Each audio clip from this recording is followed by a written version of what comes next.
এই যে রেজ্জাক সাহেব এখনো শুয়ে আছে, আমরা জানি কি হয়েছে।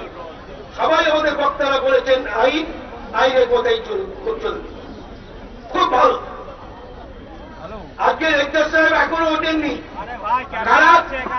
যিনি যেতেও কাটেন আসতেও কাটেন তিনি রেখে এসেছেন, চুরি তিনি রেখে এসেছেন। ওনার 1 নম্বরের শত্রু বুদ্ধদেব ভট্টাচার্য তিনিও রেখে এসেছেন, তবুও বলছেন উঠবেন না। প্রতিদিন টিভিতে ভাষণ দিচ্ছেন, আর যখন টিভি ছবিটা তুলছে তখন আত্মরা লোকের মতন মুখটা কালবোসের মাছের মতন আঁ করে থাকছে। আমরা জানি না, বুঝি না। একটা ওষুধ আছে কেউ দিতে পারবেন?